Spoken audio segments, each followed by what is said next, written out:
Hey guys, it's Lundy the Hammer from Reborn Gamers, here bringing you my own best boss rankings.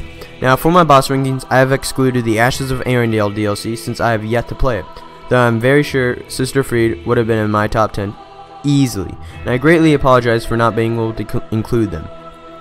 Another thing to note is that some of the boss videos are not me playing. All the ones that are not me playing belong to Fighting Cowboy. He is a great YouTuber. He has a really good walkthrough series, 100% walkthrough in fact. So if you're new to Dark Souls 3, first off, why are you watching this video? But be sure to check him out. He's great. And one last thing is, I created each clip out of order. That does not affect the boss rankings. But another thing is, about a quarter way through making this video, I switched out my video editors. I used to have something called OpenShot. Now I use something called Kdenlive, which is so much faster.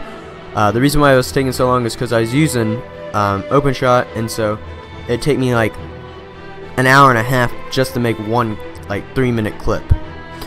And this was because how slow it was. And I had a lot of bugs with it and issues, but with the Kdenlive, I was able to upload so much more, so much quicker. And when I switched to OpenShot, I was getting frustrated because if it didn't turn out the way I wanted, I'd have to redo it all, and that's just another, time wasted. And at the end of the video, I will show the results for the straw poll that I did.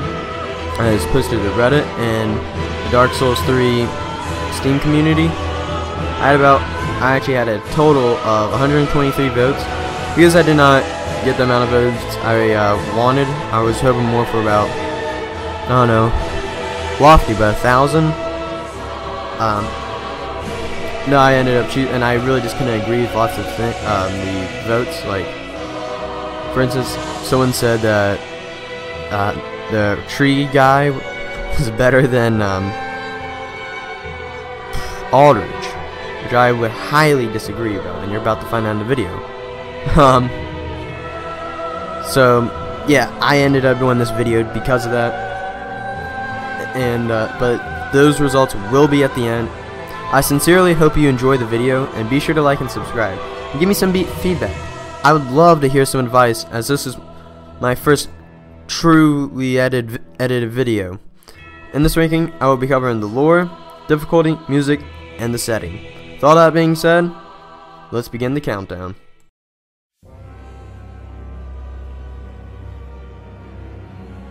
So guys, for our first boss in the list, who is also the worst boss in this list, we have the Curse-Rotted Greatwood.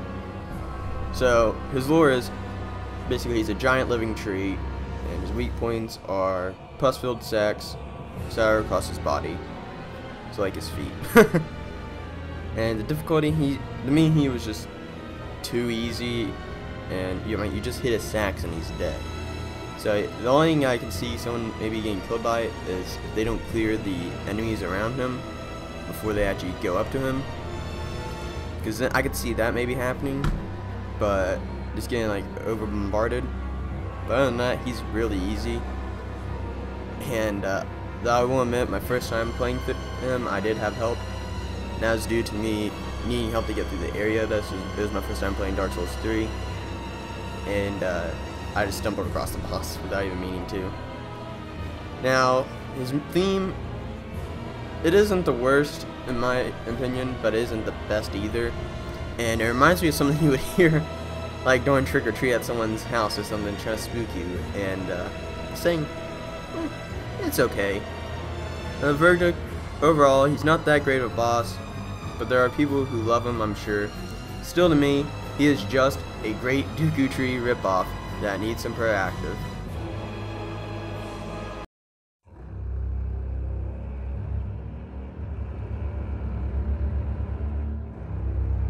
High Lord Wolnir, or the Conqueror of Carthus, murdered countless souls, keen to outlive them all. He brought many lords to their knees and ground their crowns to dust. Then the crowns became one, and Wolnir became the one High Lord.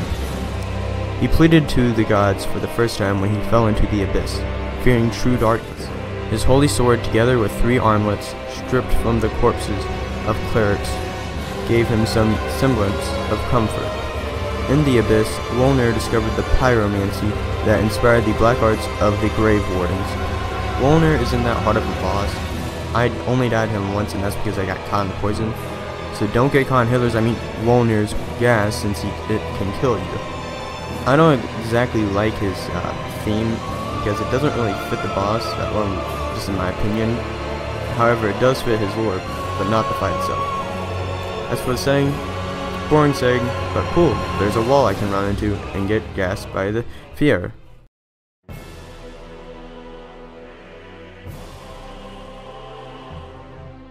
So guys, at a whopping number 27, we have the Ancient Wyvern. Now, Renison, he's actually Aldrich from Skyrim. Boom! Bet you didn't see that coming. Alright. To be honest, there's not really any lore behind the poor guy. That's probably why he isn't that memorable. Probably why he is so low on the list. Though, what I said about him being Aldrich isn't that far-fetched, as, you know, Aldrich isn't a dragon. He's actually a wyvern. All dragons in Skyrim are wyverns. Now, I do like his theme because I think it does fit the image of a mighty dragon that he is. And, as for the setting, no, not much to say on the setting, but I like the idea that's kind of like a puzzle boss. He's a puzzle boss. And, difficulty, well, one hit KO. Enough said. Okay, it was probably one of the toughest bosses in the game for those who didn't go the route of victory. But if you didn't, I'm sorry, and if you actually beat him without going for the one hit KO, you are amazing and you are a hero. Just saying. On to the next boss.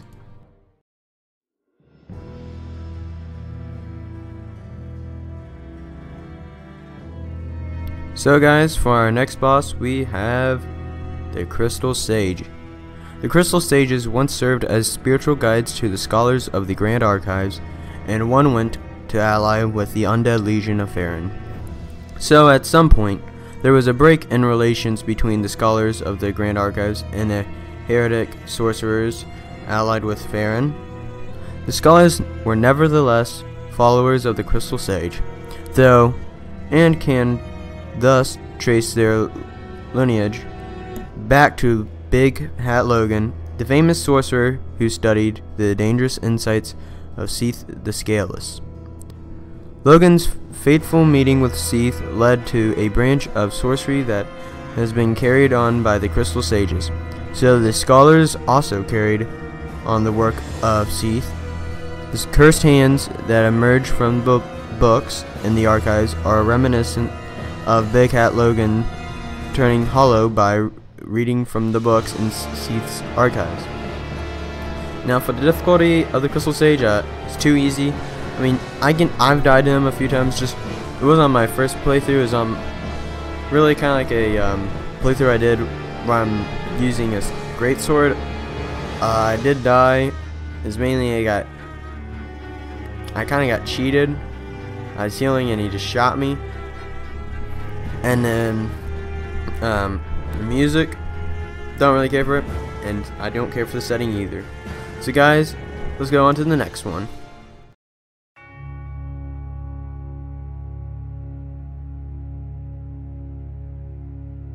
Now guys, we have the Deacons of the Deep.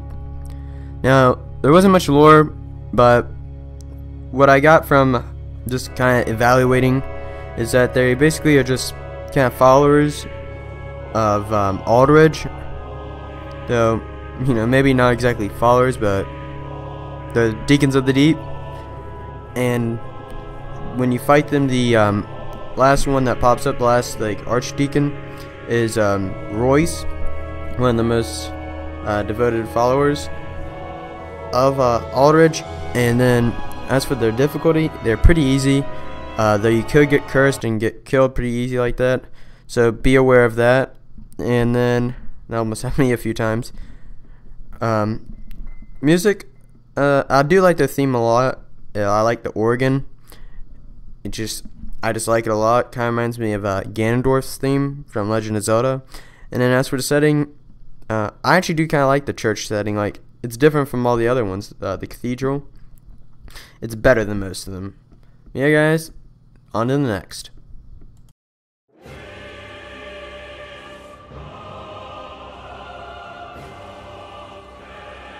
Next we have Yorm the Giant. Yorm is a Lord of Cinder and the only giant among them. He can be found in the profane capital within Irithyll of the Boreal Valley. Yorm was asked to lead the nation his ancestors conquered by the people that were conquered. He had a strong sense of duty and was a very forthright being. When he lost the person most important to him that he wanted to protect, he abandoned his use of the shield. He abandoned the use of his shield.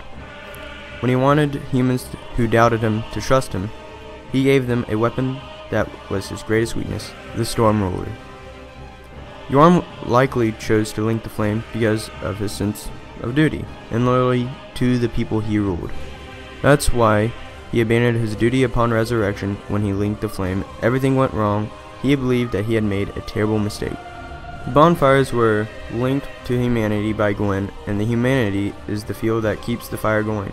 But bad things happen when you use the wrong fuel, like that of a giant.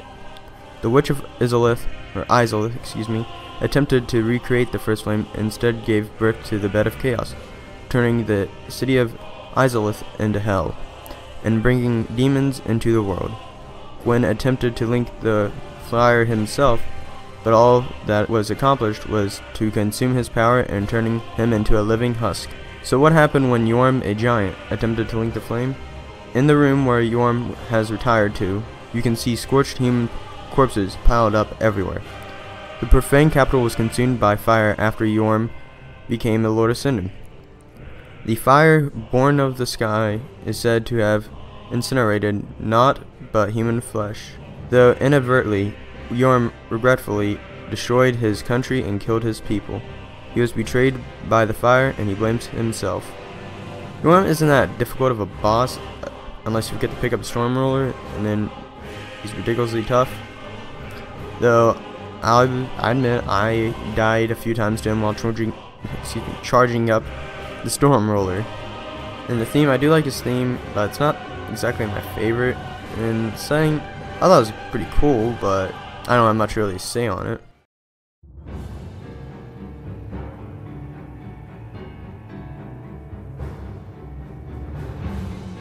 So next, guys, we have the Old Demon King.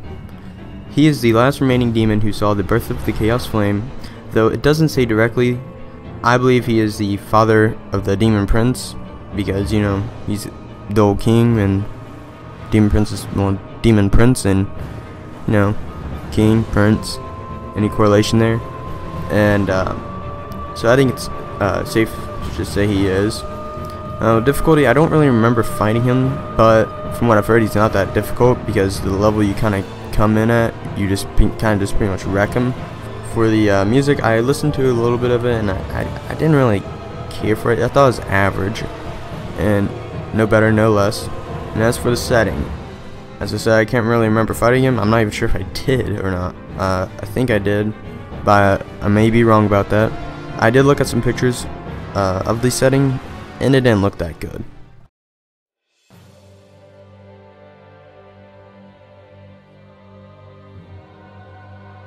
So guys, we now arrive to the first boss in the game, Codex Gundyr. Now I will talk about his lore and theme later on when I cover the champ, but as for the setting, I like it, but nothing about it, nothing special, nothing really special about the setting. First bosses in video games are usually the easiest, not in this case, at least I personally think. Though he isn't overly difficult, he is still a challenge for new players.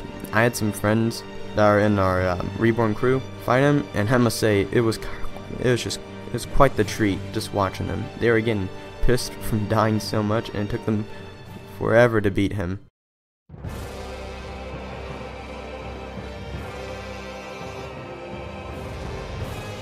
Now guys, we have Vort of Boreal Valley. Ford is an Outrider Knight. His job is to keep an eye on the main gate that leads from Lothric to the outside.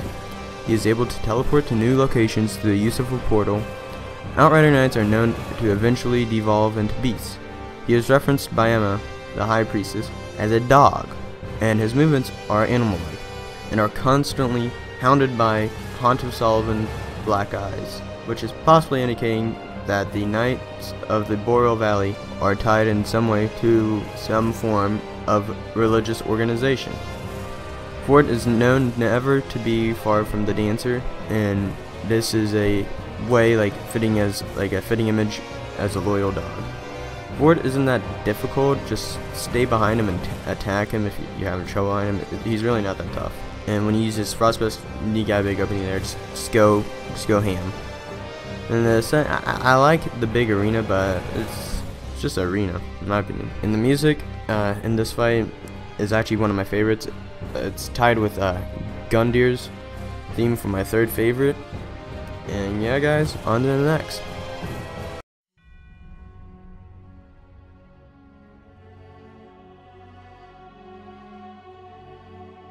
So guys, now we have Halflight. We are doing the PvE version since the PvP can range from difficulty, which is a big factor in making this list. The lore behind Halflight, he was the youngest among a company of missionaries that were sent to the Ring City from a land of magic far, far away. When all of his fellow missionaries have fled the city, after facing the horrors that were hidden within the depth of the streets, the young sorcerer decided to stay and eventually becoming the last recorded spear of the church, to serve as the last line of defense for the slumber of the princess Philinor. As for his theme, I think it's one. I don't think it is one of my favorites. I dislike it. That kind of sound like I said I dislike it, but I'm gonna say I like it.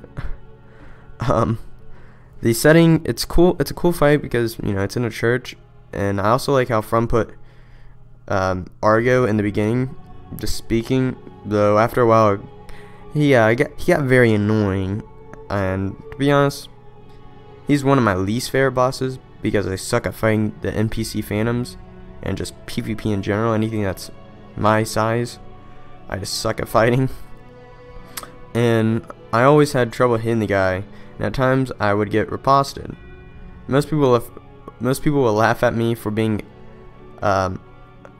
just for dying to this dweeb, but we all have different bosses we struggle with, and this is one I struggle with a lot.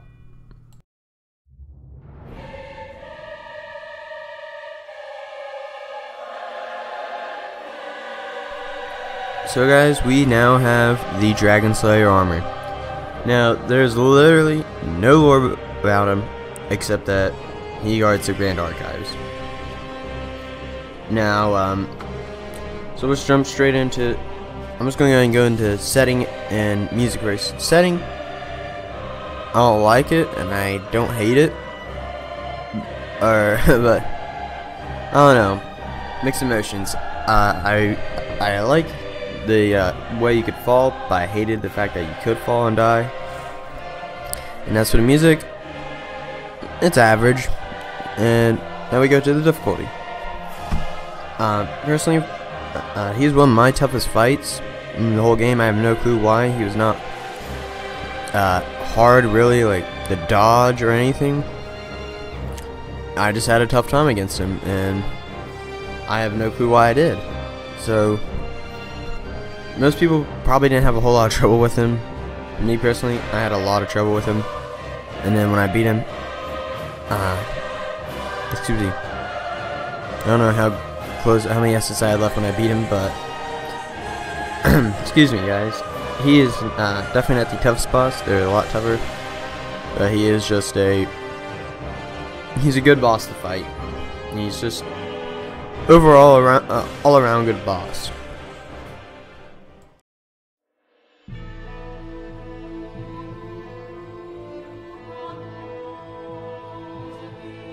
So guys, now we have Osiris the Kasum King. Now, I'm going to take his lore and just really simplify it, he used to be the I'm gonna say queen, king of Lothric, and he was really obsessed, and I mean really obsessed, with dragons. And so what he wanted, it says he was obsessed with harnessing his blood for a higher purpose. And so he ended up becoming a dragon in a sense, and because he was studying like the work of Big Hat Logan, and so he really wanted to produce an heir to the Lothric throne that would validate the royal bloodline to some degree, so they could basically link the flame. Now, in the fight, he talks about his son Ocelot. Excuse me. He might go crazy if I say Ocelot again. Ocelot, and I don't know if I don't know. It's his invisible child. So he's crazy. Let's just say that much. Now on to the difficulty. He's either hard or he's easy. He reminds me more of the I beat him like on my second or third try. First time I almost killed him, and I got like, can't remember if it was poison or yeah, I think I got cursed and died. Or maybe he just hit me. But I remember that I died and I was really close to beating him, and I was really mad. So yeah, and as for his theme, it's average, and so is his setting. On to the next.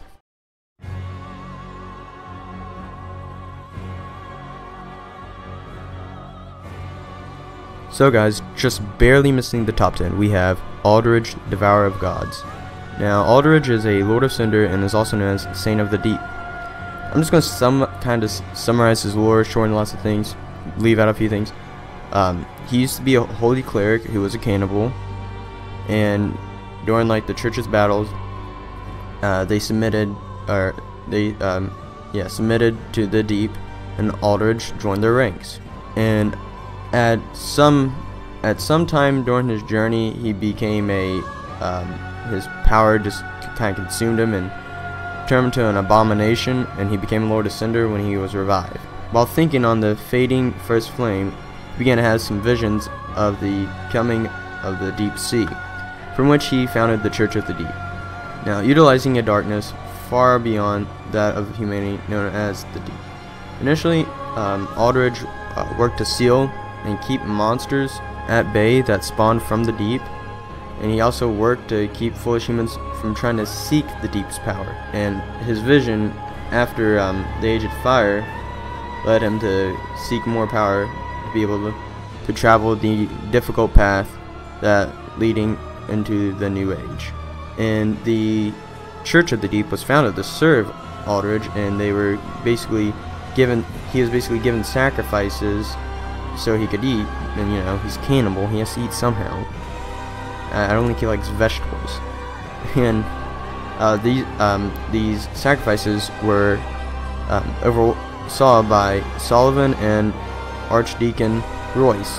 However, his power ended up consuming, as I said earlier, and the Church of the Deep became, or at least appeared, nothing more than a group that waits on and supports Aldrich by burning people and bringing him to consume.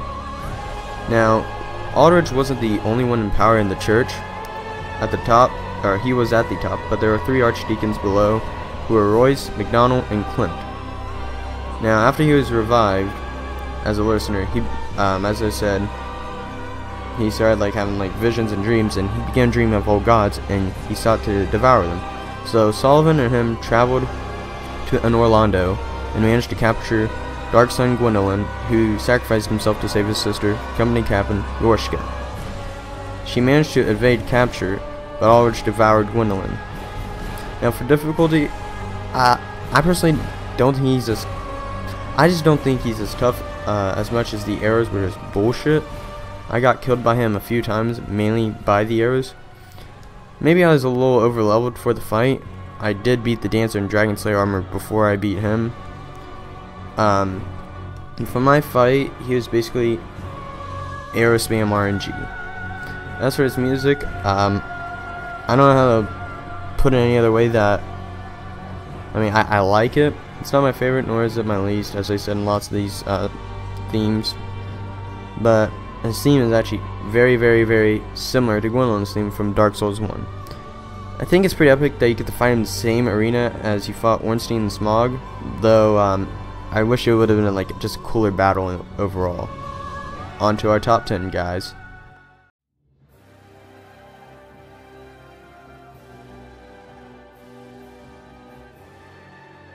So guys, entering the top 10, we have Dark Eater Midir. Midir is a descendant of the Archdragons and was raised by the gods, and owing to his immortality, he was given a duty to internally battle the dark, a duty that he would never forget even after the gods perished. That's really all the lore we have for him. Music, it's good. It kind of reminds me of Halloween, but saying I find it alright, but it's not my favorite. But I do like how you knock him off the bridge into the swampy area. I thought that was pretty cool what From did with that. And now difficulty. Okay, we all can agree he's definitely the most difficult boss in the game. I think we all can agree that. Now I have a problem with him. He is just, I find him a little cheap. He's just ridiculous and tanky as can be, and I've yet to beat him at the time of making this video, and I don't think I'm gonna beat him anytime soon because he is a really freaking, I don't even know how to explain. He's just a really tough boss. On to the next.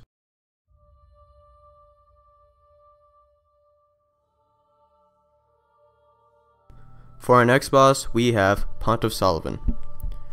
The young frost sorcerer Sullivan was born and raised in the painted world of Ariandel. Because he had no meaningful connection to the painted world, he ended up leaving it.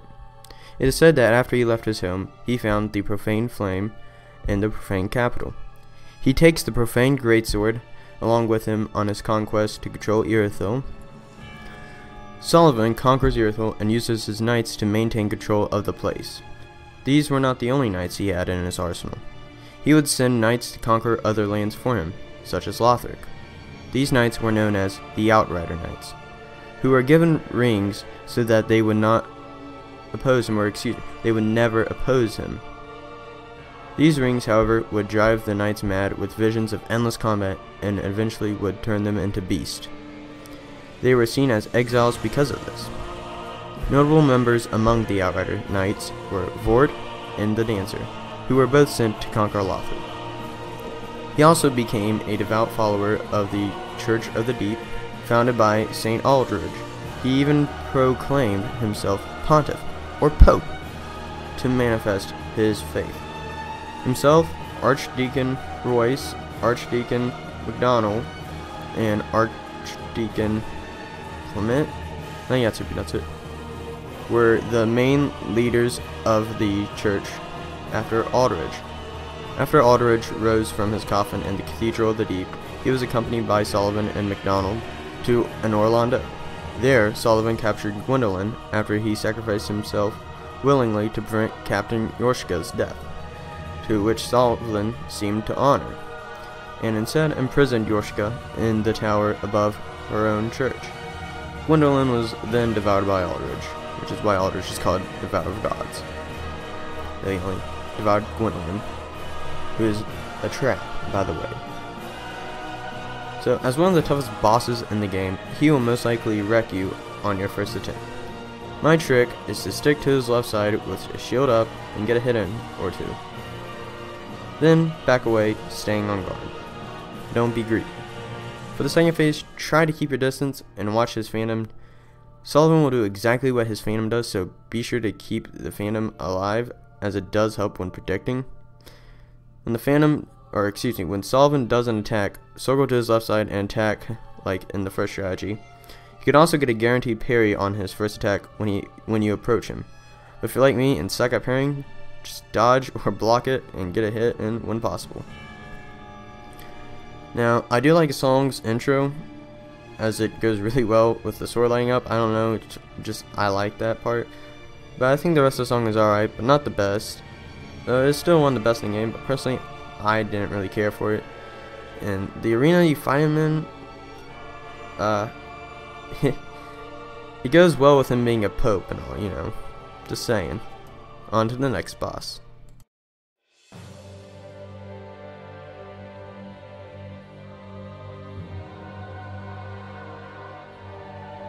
Now guys, for our 8th best boss, we have Champion Gundyr.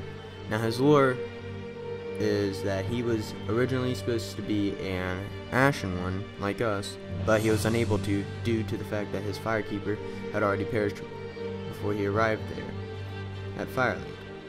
Now, when we fight him at the Cemetery of Ash, he is known as Udex Gundyr. For those who do not know much Latin, Udex in English is judge, and so he is basically given a halberd as his duty to judge an unkindled one to see if they have what it takes to become an ashen one. Now, I find that pretty cool, and so I think the Champion Gundyr refight is in the past, and because the Untended Graves is what I think is the past, finally, when he was there.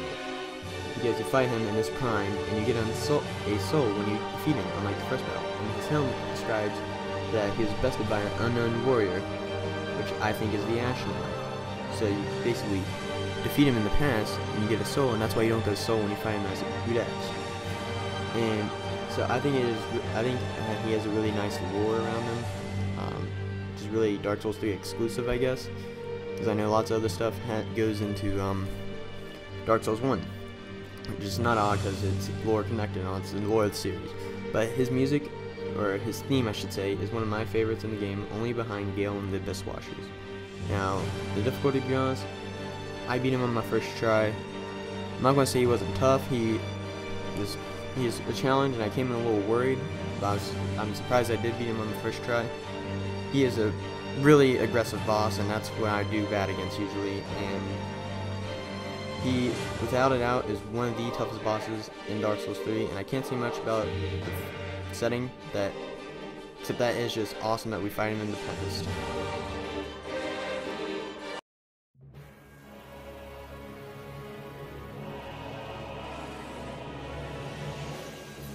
Now guys, we have the Demon Prince, or also known as the Demon in Pain and the Demon from Below. I'm going to kind of go a little backwards on this. Also, I'm going to say music, one of my favorites in the game. I thought the setting was alright, but it could use a little bit of work. Now, the lore around them is, after the Demon Prince's defeat, he retreated beneath the earth and lost the memory of the flame that burned within him, marking the end of demonkind. The weapons from his soul are the last flames kindled by the prince. I thought the connection between him and Lorien's greatsword was pretty cool. They were one of the boss fights I struggled with the most. It is also one of the only boss fights that actually made me rage quit for a little bit. I actually needed help for this fight, so I got Gale. I rarely get help for a fight, so that says a little bit, but I could not stand fighting them any longer than what I already had. After I defeated him, I thought, oh shit, this is just the first boss of the DLC.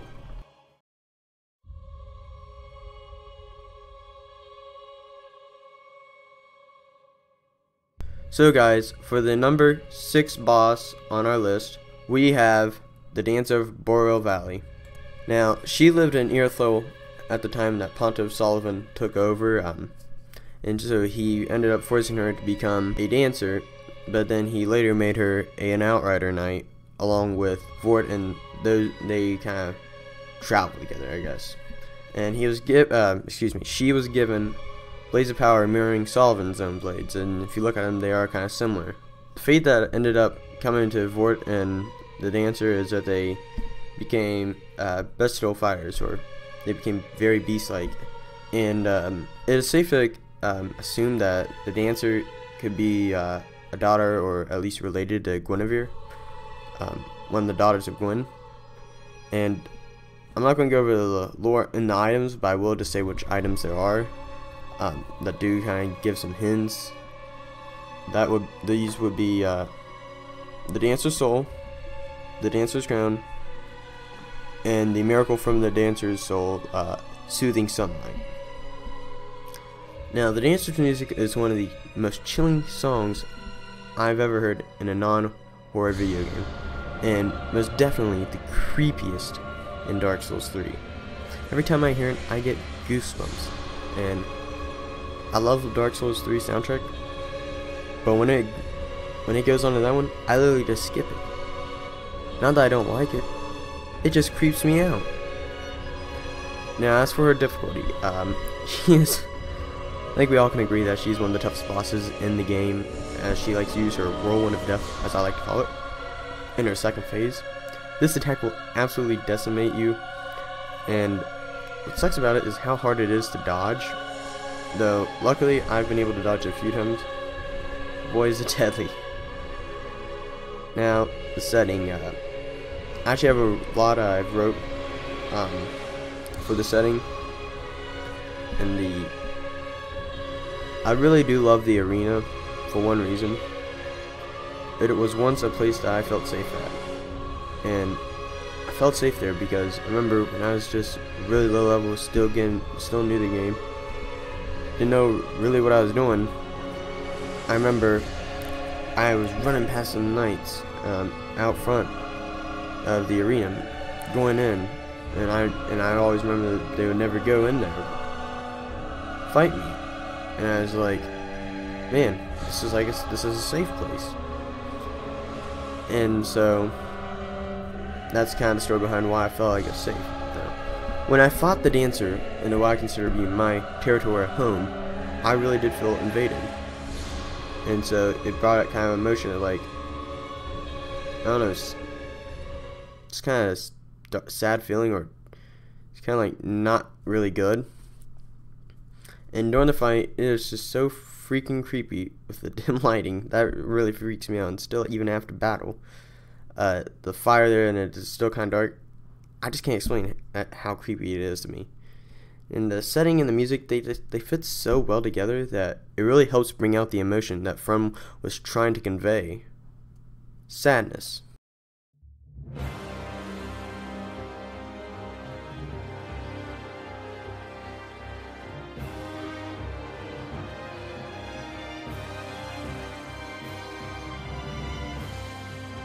Starting off the top 5 best bosses in Dark Souls 3, we have the Twin Princes. The two princes rejected their duty to become Lords of Cinder and settled down far, far away to watch the fire fade from a distance. A curse makes their souls nearly inseparable. Lorien also defeated the Demon Prince, which is why his sword is burnt and on fire. Lorien is really difficult for those who are greedy, like me, though my trick for Lorien is basically the same as Sullivan's. Just stick to his left side and don't be greedy. Some people say don't lock on, but I think locking on is much better. Though there are some times when not locking on is a good thing. Lorien's teleportation is all RNG, so sometimes you get lucky and sometimes you do not get lucky. Another thing is, as soon as you enter the arena, he will teleport to you, dodge to your right when he swings. As soon as, he'll teleport right to you and he'll swing with it. As soon as he teleports, boom, he swings. Dodge to the right, he'll swing again, dodge to the right, and be sure you're locked on with all this. And then the fight will pretty much start. But he'll do that every time, I promise you. He always does. So the gist of this fight is dodge to the right. Also, when you dodge, use a shield while holding up with good fire resistance. In my fights, I use the Black Knight shield. Phase 2 is basically the same thing, except you have to dodge Lothric's magic too. When his soul mass attacks you, you can use a pillar to block them. But if you're like me and have bad RNG with Lorien teleporting behind you when he casts soul mass, what I like to do is just lock on to Lorien, kind of like in the middle area, not by you could do it by one of the pillars, but just anywhere, just lock on and just spam roll to his right, ignoring the soul mass. And when I say spam roll, I'm not joking, just roll. You might get hit, but I rarely did. I think I only got hit maybe once or twice. After that, just back away and regain your stamina. This fight is very dependent on your stamina, so try to watch and maintain it. When I listen to it, the music, without the fight, I really don't care for it. But when I listen to it during the fight, I actually do enjoy it. I don't know, something about it, just so dependent on the fight, and it just fits the battle really well. In the setting, it's an awesome arena, but I kind of found it a a little too small for the fight. I might be exaggerating or something, but I mean, I just found it a little small for the fight. At first, I was overwhelmed with Lorien and actually hated the fight. But then, I learned his moveset so well that I could almost get a no-hit on him. I remember I took a break to go to a wrestling camp in Nebraska, and this is after I've been fighting him over and over. And in the dorm room, I was watching my fights with him, just on YouTube, just watching my fights, studying him like I would study for a science quiz. I just did it for a little while, and I got it, clicked. And so when I came back, I beat him without playing for pretty much a week. The Lorien and Lothar duo creates one of my favorite fights in the game, or should I say, tied for my favorite. Though one thing is for certain, I cannot wait to fight them in New Game Plus.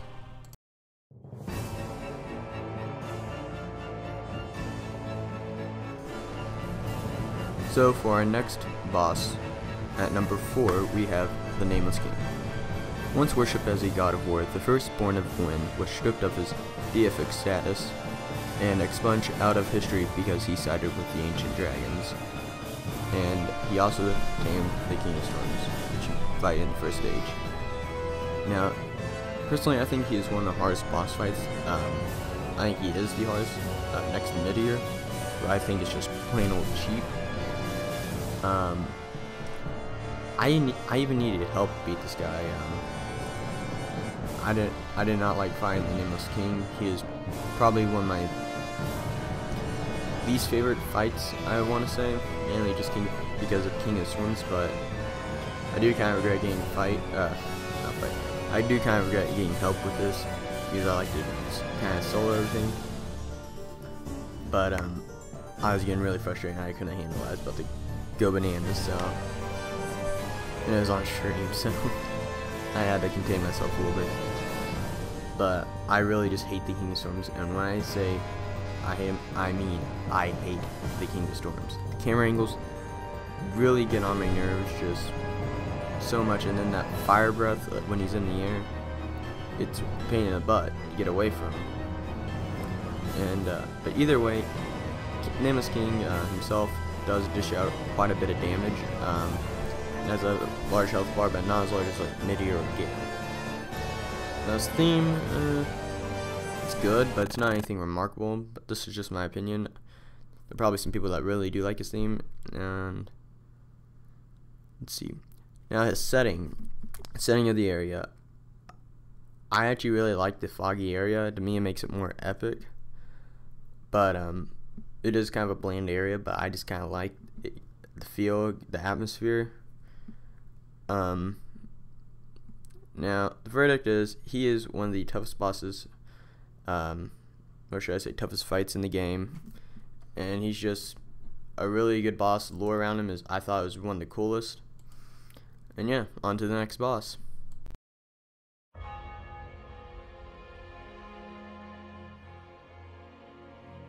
So guys, for our third best boss in Dark Souls 3, we have the Abyss Watchers. Now they were lonesome warriors proficient with a sword and relied only on more pragmatic spells. It is unknown whether one or all the Abyss Watchers linked the flame, but perhaps they worked together as a team to push back the darkness. But they were betrayed by the fire. The wolf blood that was bound to them, bound to one another, dried up, and Farron was consumed by a festering wood.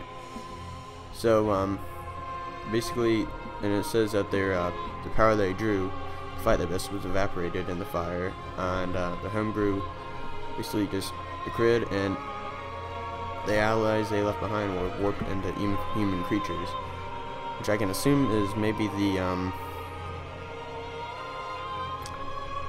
the guys that are guarding Farron. What are those things? Serpent things? I don't know. They're ugly. They look like they have cornrows. I can't remember. Excuse me. But so the dark rays start to roam freely, and that's pretty cool because you do see two dark rays kind of approach the arena, the boss arena. And so it says when they awoke and saw what they had from coming to their home, they basically went angry and went crazy. and they vowed to partake of the wolf blood because they follow the ways of Artorias, the Abyss Walker. And I thought that was pretty cool because it's kind of like a throwback to Artorias. And also, the wolf blood, which I thought was kind of cool, is that Artorias' companion is Great Grey Wolf Sif. And so they spar with one each other constantly, and what it says is the watchers sit on the doorstep of the darkness they once sought to extinguish, present in the catacombs of Carthus. Now, you know, that does kind of remind me of Artorias. He is the fallen hero, basically. He was consumed by the darkness that he once fought, and that kind of reminds me of them as they fought the darkness, and now they're at their doorstep, and they just can't fight it back, and they just were overcome by it. Which I think is pretty cool, and I do love the fight a lot now. The music, their theme is my absolute favorite in the game, and second favorite in the series next to the Bell Gargoyles theme. I know I'm probably the only one in this world that really likes that theme, but I just like the theme a lot. But the Abyss Watchers theme, I just love it when the men are just kind of singing like, oh, something like that. I think about a minute in, and it's a very sad, solemn theme, and it really does reflect on them. And when I listen to it, it makes me think of their past and all the pain they've gone through. And now the difficulty, they're not all really all that difficult, seeing as where I beat them on my first try without parrying, because I suck at parrying.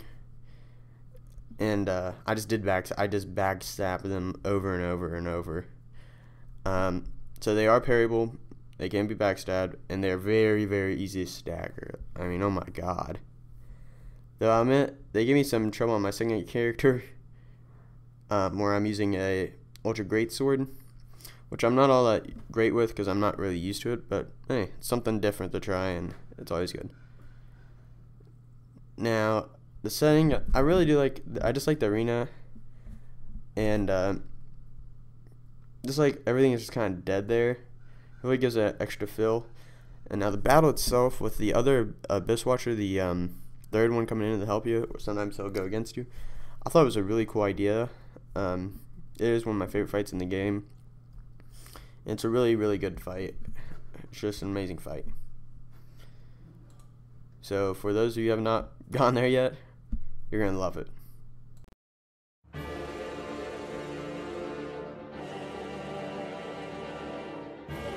So guys, for our runner-up, we have the one and only Soul of Cinder.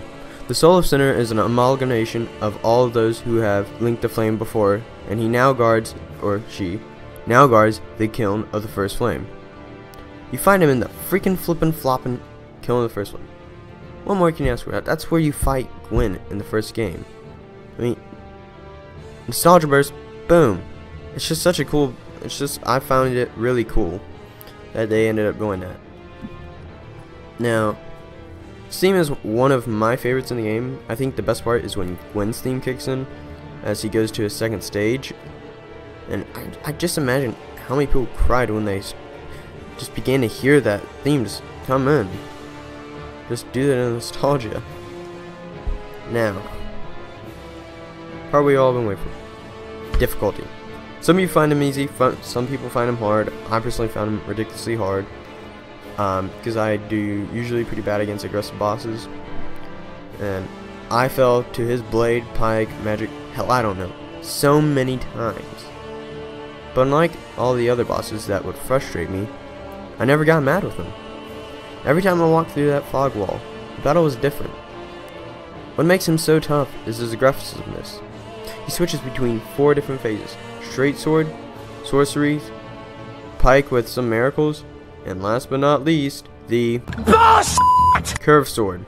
I think most everyone can agree that the curved sword is the most difficult phase, or excuse me, is the most difficult in the first phase, and in my opinion, in the fight, because it's kind of tough to dodge, and he reminds me of the Dancer a little bit.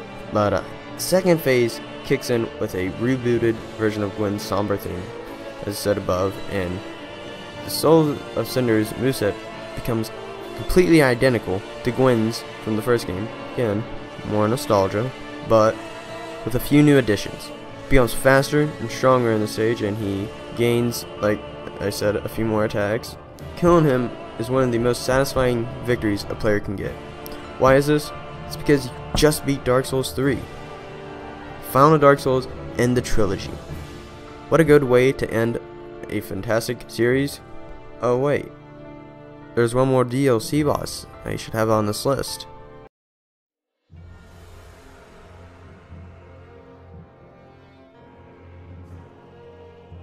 So guys, for our number 1 boss in Dark Souls 3, we have Slave Mikael. I'm going to say that in this portion of the video, you will see a black box appear on the upper left side. This is because I put my mic in during the stream to say hooray after I defeated him. And because this is all pulled from the stream, when I crop the video, on the right side there is a glitch. And I'm not sure this is on all of them, but I know it's on a few of them at least. Either way, let's carry on. Gil is an uncle-like figure to the painter. He's obviously a slave knight. Long ago, only the undead served as slave knights, warriors to use as fodder in the bleakest of battles. They grew decrepit, their skin charred black, and their bones twisted. Eventually, they went outright mad, but were never relieved from duty. He seeks out an Ashen One to help complete the painting. He goes to the Cathedral of the Deep to pray for divine help. To do that, he needs the pigment she intends to use, which she reveals to be the Dark Soul itself. Discovered by the furtive pygmy, I think that's how you pronounce it, I'm sorry, and used to create all humankind. Gale's mission is to find the Dark Soul, and it leads him to the Ring City, where he finally meets the Pygmy Lords, whose blood would apparently serve as a suitable pigment. But, however, to his shock, their blood was dried out because over the ages it just dries out, and therefore being useless to him. He became mad just because of this. The blood was dried up, and he was just determined to complete his mission. He slaughters the pygmies and cuts their throats, drinking their blood, in a desperate attempt to take the Dark Soul for himself. He realized that the Dark Soul is too powerful for him to handle, and it mutated his body, causing him to grow in size and warp his mind. Now, we all can agree that he is just ridiculously hard. The fight is very fast-paced and tough. Gale has a very, very large health bar, not as large as Midir, but still pretty large. And he hits pretty damn hard. I have died and died and died and died to this guy so many freaking times. Now, the fight isn't mechanically tough, as he is easy to dodge, especially in phase 1. That I'll be the first to admit. I sometimes get caught in his sweep or stab due to lazy and poor timing. But what makes this fight so difficult is it's an endurance fight. It is a ridiculously long fight and can be very tedious. I personally had the most trouble with his his third phase, as his attacks become harder to predict. And I also like to get the F out when lightning happens. Now, the setting, probably one of my favorite arenas in the whole game. He is in a desert of sand or ash. Honestly, I can't tell, but I'm assuming ash because that's a big thing in this DLC. It's kind of a boring arena, but either way I still love it. Mainly for the sheer size of the arena, and also how it's not square or circle, and I like how you can kind of go in between the areas. Now his music. My second favorite theme in this game, by far, only next to the Abyss Watchers. I will say that the distance between the two, in terms of my favorite, is very small. I actually think the two could switch out their themes and it sounds normal for a fight. Not that it has anything to do with how good the themes actually are. Overall, he is tied for my favorite boss next to the, or I shouldn't say next to, but with the Twin Princes. And overall, he's just an amazing boss. He is an epic finale for the series that has formed a wonderful fan base. To be honest, I didn't try Dark Souls till last year, before 3 was released. And the second I picked up my Xbox controller, I fell in love with the series. It all started with the Asylum Demon, and ended with Slave Knight Gale. Praise the sun. Hey guys, I hope you all enjoyed it, or at least, enjoyed my ranking. It took me a really long time to make this video, and I mean extremely long time. I think I did the poll, let's see. I started the poll July 12th. it's been over a month. It's been about a month and a half. It's taken me to make this video. I promised a video in 2 weeks, so I'm so sorry about that. I really do wish I could have just done it a lot quicker, but I'm just a really busy guy, so it's really tough to do things super quick. So here's the rankings for what you all voted. I was gonna full screen this. Yeah, I got it. Alright, so we'll start from the 0 votes, and this is mainly why I actually did it, and also I got 124 votes. In the intro I said I got 123, and I did the day.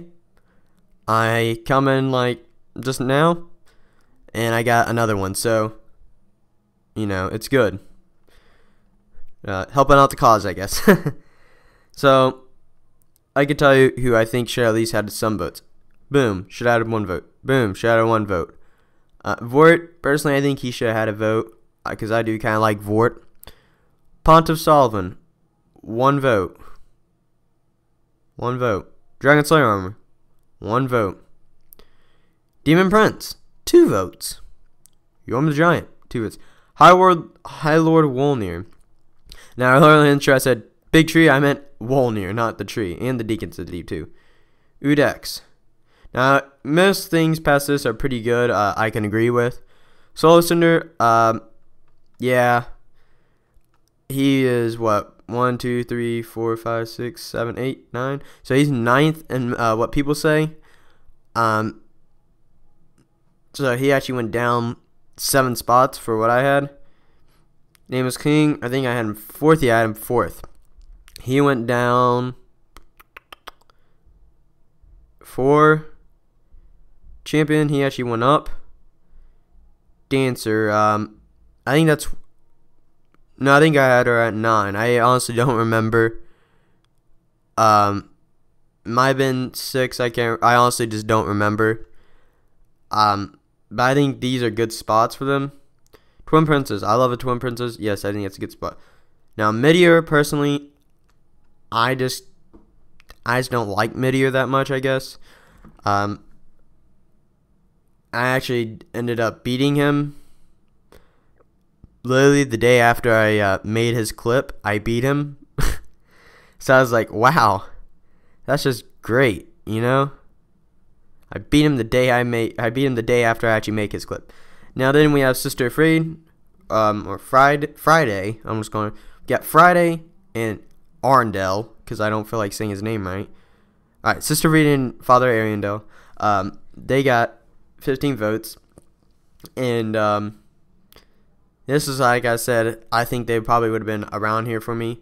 Now, Slave Nightingale, and 33 votes. Now, originally, I was going to go ahead and say the Soul Cinder was going to be first, and I think I was going to have Slave Nightingale second originally. No, actually, I was going to have third. But I must say, I was like, man, he's getting a lot of votes. And then when I found him, I was like, I can really understand why he's getting so many votes. And I think he is really deserving of the #1 spot. He is definitely the best boss in the game. And, I mean, we all have our favorites. We all think who's the best. My personal favorite to fight is Gale or the Twin Princes. I love fighting Twin Princes. Probably because I know it so well from dying so much. And then you got Gale, who I just love the battle. It's just a fun battle fight.